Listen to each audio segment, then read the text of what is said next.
comenzó a pudrirse cuando aún había nieve en los tejados. Pronto, incluso los guardias que custodiaban las puertas llevaban pañuelos empapados en vinagre en los bolsillos.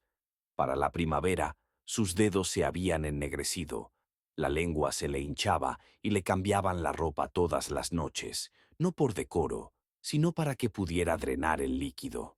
Los cortesanos hablaban en voz baja, los nobles salían de sus aposentos con arcadas. Pero él aún respiraba. La primavera de 1558 fue tardía. El hielo caía lentamente de los tejados de Estocolmo, al igual que la salud del rey Juan. La primera úlcera apareció en el cuello, cerca de la oreja. El sirviente, al quitarle la camisa, notó que la tela estaba pegada y que había una mancha azulada y marrón de la que emanaba un olor desagradable, dulzón y purulento. A la mañana siguiente, el rey ordenó quemar la zona afectada con un hierro al rojo vivo. El sirviente que cumplió la orden fue encontrado muerto más tarde en el hospital del monasterio. Se le desprendía la piel de las manos y tenía la lengua tan hinchada que no podía confesarse. En los registros del doctor Erik Sturesson, fechados en abril, se dice: el cuerpo de su majestad, afectado por una enfermedad desconocida, está cubierto de manchas y ampollas, en cuyo interior hay un líquido maloliente que deja quemaduras en los dedos. Se le cae el pelo. Su voz tiembla. Su sueño es agitado y está lleno de gemidos. Su rostro está irreconocible. Su cuerpo se pudre, pero su mente aún está viva, aunque debilitada por el miedo. En aquellos días el acceso al dormitorio del rey estaba estrictamente controlado. Solo se permitía la entrada al confesor, al médico y a 2 guardias. Los demás, incluidos el heredero Eric y la reina viuda Catalina, permanecían de pie junto a la puerta, cubriéndose el rostro con nafta, vinagre y hierbas aromáticas. El viento que se colaba por las rendijas de los marcos de las ventanas no se llevaba el hedor, sino que lo mezclaba con el humo y la resina de la chimenea. Según los testimonios de los cortesanos, una vez, al cambiarle la camisa, la piel de su majestad quedó pegada a la tela. El sirviente que sostenía la jarra con agua perdió el conocimiento. Las oraciones en el dormitorio no cesaban. El sacerdote leía salmos sobre el cuerpo en descomposición, mientras el rey, medio dormido, susurraba pidiendo el perdón de sus pecados. Sabía que la enfermedad era un castigo. En una carta enviada a la cátedra de Uppsala, escribió: he traicionado la verdad por la corona. He rechazado la ley de Dios por la ley de la sangre, y ahora mi carne responde por los crímenes. Nadie precisó a qué crímenes se refería. Los rumores se multiplicaban en la ciudad. Algunos decían que Johann se había contagiado durante una cacería, cuando llevaban en hombros el cadáver de un jabalí y la sangre le goteaba en la mano al rey. Otros afirmaban que la enfermedad era consecuencia de un maleficio lanzado a través de un anillo de plata que le había regalado una bruja sueca. Otros decían que era lepra, transmitida por los presos de las cárceles reales, a los que él mismo había visitado en febrero. Los cortesanos, especialmente los jóvenes, comenzaron a abandonar el palacio con diversos pretextos. Oficialmente se marchaban a fincas lejanas o por orden de la corona. Extraoficialmente huían de la contagiosa enfermedad. Uno de los pajes que permaneció en la corte informó más tarde en una denuncia: no solo temían el olor, sino también el contacto. Una sola mirada de su majestad les aterrorizaba. Los llamaba por su nombre, les pedía agua, ayuda, y ellos retrocedían, se arrancaban los cuellos de las camisas y se escondían detrás de las columnas. La ropa que tocaba sus manos se quemaba por la noche en el jardín. La reina Catalina, que al principio sostenía la mano de su marido, dejó de entrar en el dormitorio en la 6ª semana de la enfermedad. Los sirvientes la sustituían poniéndose guantes envueltos en cera. Los médicos intentaron curar al rey rociándolo con agua fría, quemándole las úlceras, aplicándole sanguijuelas, ungüentos de savia y sebo, y dándole opio con vodka. Todo fue en vano. El pus seguía saliendo, la lengua se le hinchó y el habla se volvió confusa. Cada vez llamaba más a su madre, que llevaba más de 20 años muerta. Una tarde de mayo, el Consejo de la Corte se reunió en la galería lateral. Se decidió que si el rey no se recuperaba antes del solsticio de verano, el trono pasaría al príncipe Eric.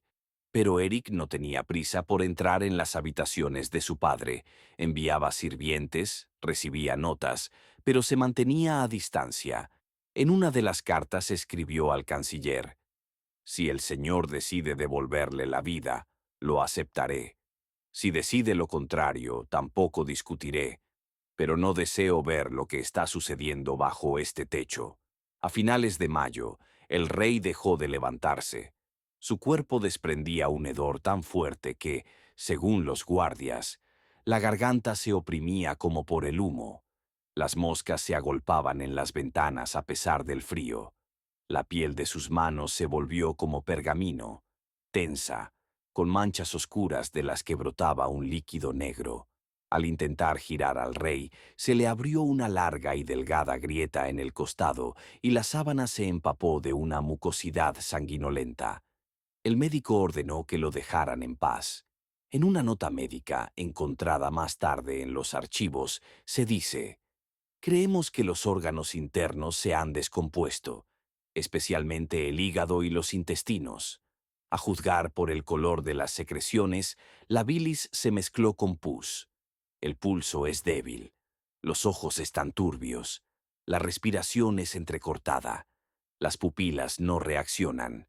En ese momento el acceso a los aposentos estaba prácticamente cerrado. Solo 3 personas, un anciano sacerdote, un boticario y un eunuco supervisor, permanecían con el rey las 24 horas del día. Por las noches se oían gemidos y, a veces, gritos fuertes como de quemaduras. Los sirvientes afirmaban que deliraba, veía a sus hermanos muertos, suplicaba por su salvación y ordenaba que cortaran la cabeza a los herejes. A veces reía, a veces lloraba. A finales de junio llegó a Estocolmo una delegación de Dinamarca. Los embajadores quedaron impactados por la ausencia del rey y el silencio de la corte. Uno de ellos escribió en su diario: «Sentíamos que algo se pudría en el corazón del palacio. Las paredes respiraban miedo. Nadie sonreía. Incluso la hierba de los jardines parecía marchita. La gente susurraba: «El rey ha muerto, pero lo mantienen con vida». Aún respiraba, pero cada respiración era más lenta que la anterior. Ya no le cambiaban las sábanas, solo las cubrían con una nueva capa. El olor impregnaba los pasillos. Por las noches los perros aullaban en el patio.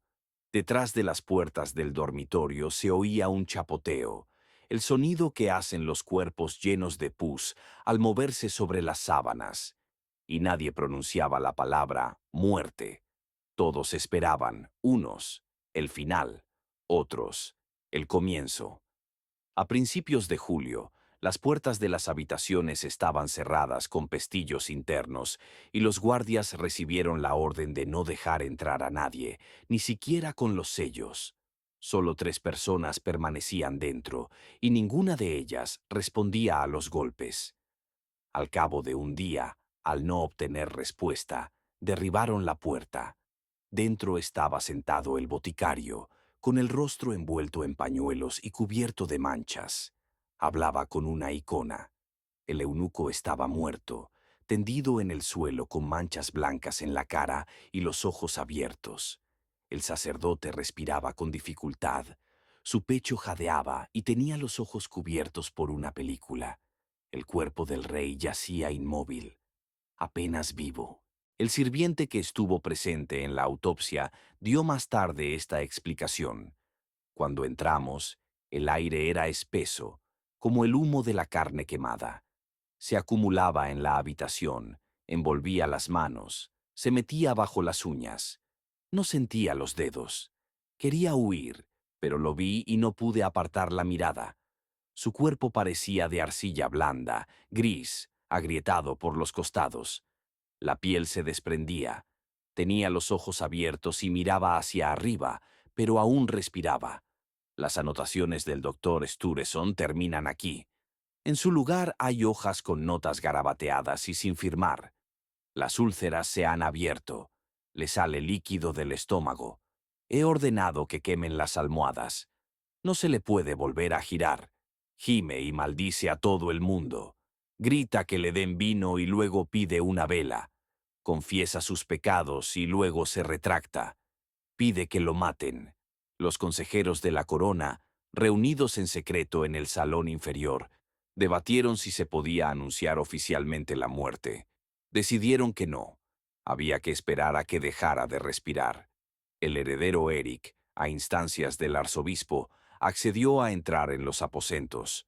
Después de estar allí 3 minutos, salió corriendo, vomitó en el pasillo, se arrancó el cuello de la camisa y dijo: «No sé quién es, pero no es mi padre». Los sirvientes continuaban quemando la ropa. El carbón y la resina casi se habían acabado. Traían agua en barriles. En el vestidor ya no quedaban sábanas limpias. Las ventanas del dormitorio estaban tapiadas con tablas, no para impedir la entrada de la luz, sino para que el hedor no se extendiera por las otras plantas. En los pasillos colocaron cubas con carbón y ramas de abeto, pero no sirvió de nada. Olía a carne que no había muerto, sino que ya se estaba descomponiendo. En la 9ª semana de la enfermedad comenzaron las convulsiones. El rey se retorcía en la cama, murmurando, mordiéndose los labios hasta sangrar, gritando tan fuerte que las ventanas de las habitaciones contiguas se rompían. Le echaban opio en el vino, pero él lo escupía. El sirviente que le sostenía la mano fue mordido. A los 3 días la herida del dedo supuró. La viuda Catalina entró finalmente, a instancias del arzobispo. Vio a su marido cubierto de arcilla y hierbas, con el cráneo asomando a través de la piel de la frente y una herida cosida en el costado, de la que aún manaba pus. Sus ojos temblaban. La reconoció. Dijo: «¿Oyes? Están cantando. Ya están cerca». Luego se echó a llorar. Los que lo rodeaban ya no tenían esperanzas de que mejorara. Al contrario, discutían cómo retirar el cuerpo cuando se enfriara. El problema era que no se enfriaba. El corazón latía más despacio, pero no se detenía. La temperatura de la piel seguía siendo cálida. Un día, un guardia abandonó su puesto y dijo que había visto a 2 monjes acercarse al cuerpo e inclinarse, susurrando al oído. Pero no había monjes en el castillo. En una carta del embajador francés se dice: «Todo el reino de Suecia está en vilo. Temen más a su moribundo que a sus enemigos. Los sirvientes huyen. Los cortesanos redactan sus testamentos. Algunos aseguran que la lepra es un castigo por haber roto un juramento hecho en la juventud. Pero nadie se atreve a decir que está muerto, porque todavía mira». Pronto comenzaron los rumores sobre herejes que supuestamente estaban escondidos en los sótanos del castillo.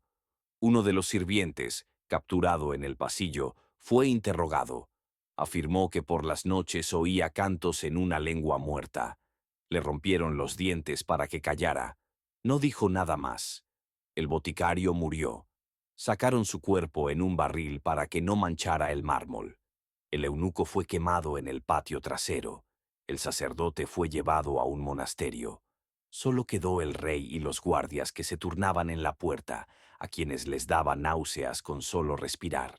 Y solo cuando dejó de gotear por debajo de la puerta, cuando las moscas comenzaron a alejarse, cuando los perros se calmaron, solo entonces, el 10º día de julio, el arzobispo ordenó que se abriera la puerta. El cuerpo del rey estaba inmóvil, los ojos aún abiertos, el rostro cubierto por una película, la boca entreabierta pero sin respirar. El informe de la Cancillería decía: «Juan, rey de los suecos, falleció a causa de una enfermedad desconocida». Al examinar el cadáver se observaron Úlceras, grietas, desprendimiento de la piel, secreciones abundantes de las cavidades corporales, destrucción del tabique nasal y pérdida parcial del tejido maxilar. El olor persiste a pesar de todas las medidas tomadas. No fue posible embalsamar el cadáver. El cuerpo comenzó a descomponerse al intentar tocarlo. La piel se desprendía, los órganos se derramaban, los dedos se desmoronaban. Se tomó la decisión de quemar parte de la ropa y colocar el cuerpo en un ataúd cerrado, rociarlo con resina y clavarlo con clavos de hierro. La procesión duró menos de una hora. Apenas había gente. La gente se mantenía a distancia, se santiguaba y susurraba. Un anciano gritó: «Así mueren los que se olvidan de Dios». Se lo llevaron a rastras. Los embajadores que presenciaron el funeral señalaron: no fue una despedida, fue una liberación.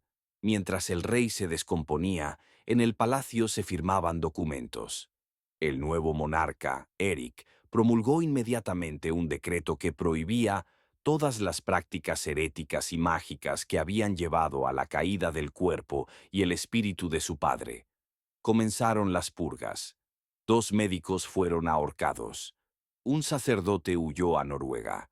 Los sirvientes guardaban silencio, temiendo la suerte de aquellos que habían visto demasiado. El trono real fue limpiado. Los tapices fueron quemados. La cama fue quemada. Las alfombras fueron arrojadas al río. Todo lo que tenía que ver con el cuerpo fue destruido. Pero el olor permaneció en las paredes durante mucho tiempo. Y, según uno de los nuevos pajes, por las noches se oía una respiración pesada, la última, pero interminable. El cuerpo del rey desapareció del palacio real tan repentinamente como se había desvanecido el último olor. Los informes oficiales decían que había sido enterrado según el rito, con honor y piedad, pero en cartas privadas de los consejeros se mencionaban palabras como caja inundada, insoportable y horror en los rostros. El maestro embalsamador de la corte, llamado desde Linköping, al acercarse al cuerpo comenzó a gritar, a arrancarse los pelos y a gritar: «Todavía respira, lo he oído», tras lo cual intentó huir y fue detenido. Posteriormente enfermó de fiebre y murió a los 2 días. El arzobispo insistió en celebrar una misa pública, pero Eric, que ya se había proclamado soberano, se negó rotundamente. No quería reabrir viejas heridas. La sala del trono fue ventilada, limpiada, revestida con telas nuevas y bendecida. Se cambió a todos los guardias, se sustituyó a todo el personal de servicio y se cambiaron las ventanas. Incluso se cambiaron las manillas de las puertas porque, según uno de los carpinteros, supuraban al tocarlas. Políticamente, la transición del poder se produjo sin resistencia, pero en los pasillos se murmuraba: Eric no se apresuraba por la corona, sino por el cadáver. Evitaba las habitaciones donde yacía su padre, hasta que fueron completamente remodeladas. Se decía que por la noche no dormía en la habitación del monarca, sino en la sala de la guardia, supuestamente por precaución. Pero, según el testimonio de uno de los pajes, simplemente temía que el muerto hablara. Las primeras semanas del reinado de Eric estuvieron marcadas por la purificación. Emitió varios decretos que prohibían las prácticas de los curanderos que utilizaban decocciones de animales muertos, sangre y mucosidad. 2 mujeres, anteriormente sospechosas de brujería, fueron ejecutadas. En la plaza del mercado, en presencia del ejército, se quemaron libros de hierbas medicinales y oraciones contra la podredumbre, pero esto no calmó la inquietud del pueblo. La gente aseguraba que la enfermedad del rey no era física, sino espiritual. Algunos creían que estaba maldito por los crímenes del pasado. Se recordaban las ejecuciones sin juicio, las relaciones secretas con brujas, las visitas a monasterios donde desaparecían niños y los monjes se volvían locos. En Linköping apareció una inscripción en la pared de la catedral: no se pudrió por la carne, sino por la conciencia. Mientras tanto, en las habitaciones del palacio se descubrieron nuevos signos de descomposición. En uno de los vestidores, bajo el suelo, se encontró una acumulación de larvas. En la lavandería, trozos de tela endurecidos con manchas negras. En la sala de archivos, documentos en papel cubiertos de una sustancia viscosa que desprendía olor a cadáver. Todo esto se destruía en secreto, pero los sirvientes seguían hablando. Los rumores se multiplicaban. Uno de los nuevos cocineros afirmaba haber oído a alguien rezar con la voz del rey en los sótanos. Otro decía haber visto una huella de mano en el interior de una ventana, como si la piel se hubiera pegado a ella. Un cuarto sirviente, al que se le había encargado sacar las alfombras viejas, desapareció. Una semana después, encontraron su cuerpo en el río, con llagas en la piel como las que tenía el rey en sus últimos días. El consejo de Eric decidió cómo bloquear la fuente de infección. Se llamó a médicos de Alemania. Uno de ellos sugirió que la enfermedad podía ser una forma de lepra maligna, acelerada por la putrefacción interna del hígado y la descomposición de la linfa. Propuso quemar las paredes de las antiguas habitaciones del rey.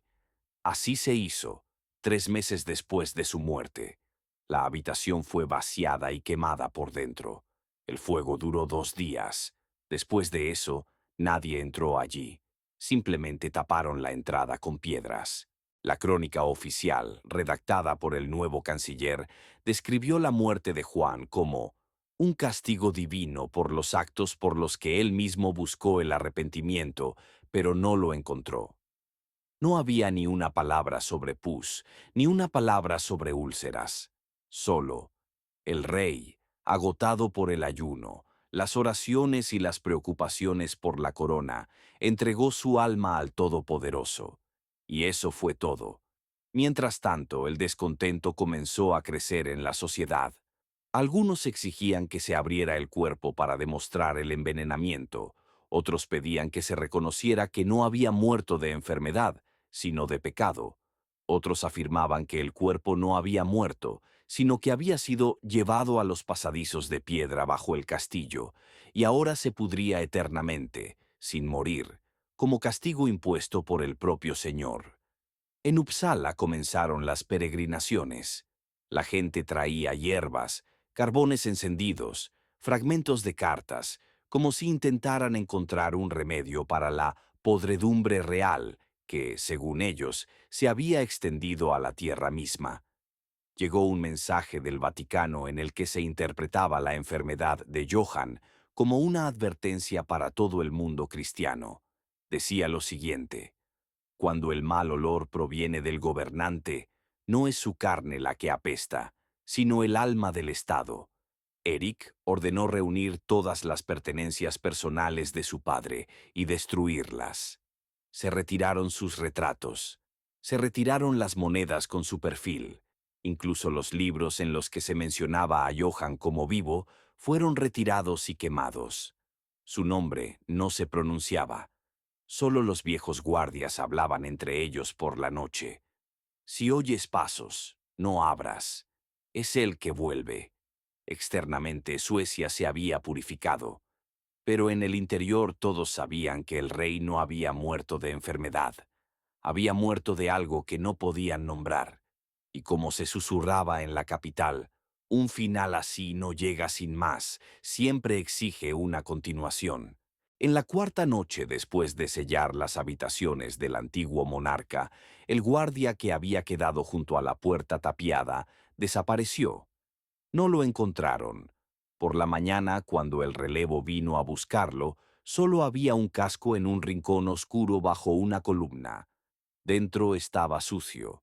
El olor era el mismo, el de siempre. El arzobispo ordenó celebrar una misa de purificación, pero las velas se apagaron en la iglesia. La gente comenzó a decir que el espíritu del rey en descomposición permanecía entre las paredes. El nuevo soberano, Eric, trató de fortalecer el trono. Firmó alianzas, llevó a cabo reformas y organizó ejecuciones ejemplares. Pero, a pesar de ello, el miedo no desapareció de la capital. Los guardias se quejaban de gemidos nocturnos procedentes de habitaciones cerradas. Las ratas huían de la cocina. Los sirvientes se marchaban sin dar explicaciones. En la posada se decía que una noche alguien había visto una mano vieja y carcomida que se arrastraba lentamente desde el sótano, tras la reja donde antes se guardaba el vino. El segundo consejero de la corona, Otto Hellström, escribió más tarde en su diario: parece que la enfermedad no estaba en el cuerpo, la enfermedad estaba en el salón del trono. Y ahora, incluso después de su muerte, sigue con nosotros. Todos esperan que algo vuelva a pudrirse.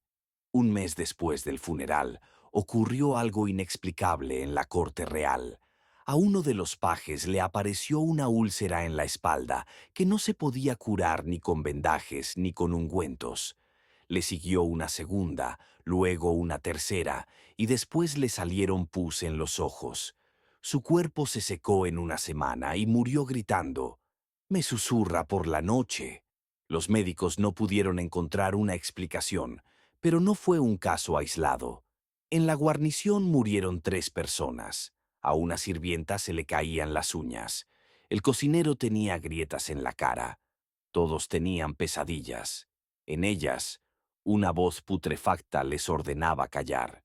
El pueblo comenzó a decir que la enfermedad había vuelto. Eric ordenó que se tapiara otra planta del palacio, las habitaciones donde su padre había pasado sus últimas semanas. Pero las paredes seguían dejando pasar algo. Incluso los embajadores que llegaban del sur lo notaban. La ciudad está enferma. No es el cuerpo. El aire tiembla. Uno de ellos abandonó el país y escribió: «Llegamos a una boda y nos encontramos con un funeral. El rey está muerto, pero la muerte sigue viva». Por orden del Consejo, a mediados de septiembre se reunió un sínodo eclesiástico. Se discutió si se trataba de un castigo divino. Uno de los sacerdotes, un anciano de Erebro, dijo en voz alta: «Si el cuerpo del rey se descompuso en vida, tal vez ya estaba muerto. Tal vez no era él». Al día siguiente lo encontraron muerto en un pozo. Los sirvientes juraron que había saltado él mismo, pero en su mano había un trozo de tela, como de la sábana de Johann. En las calles volvieron a quemar hierba. La gente llevaba bolsitas con sal en el pecho. Se temían unos a otros. Ningún nuevo decreto de Eric se tomaba en serio.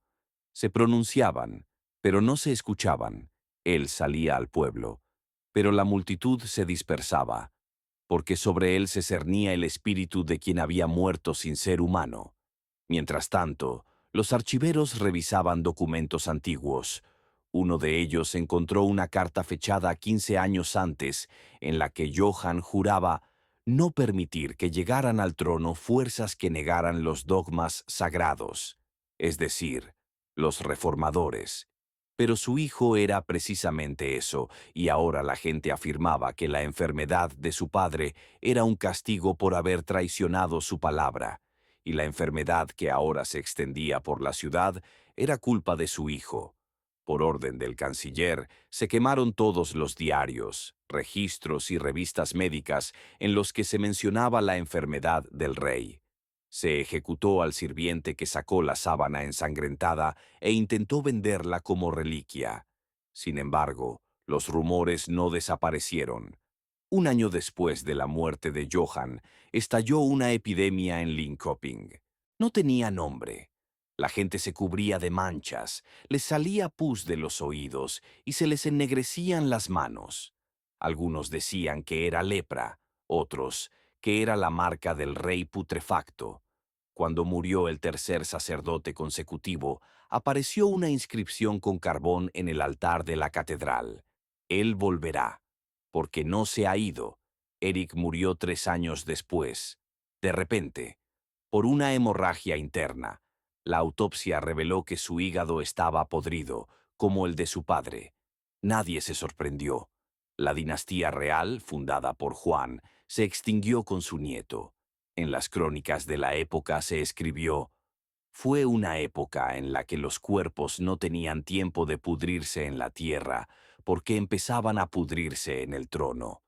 El pueblo nunca más volvió a pedir al rey que rezara por él, porque recordaban que, cuando el rey muere en el fango, nadie más puede salvarlo.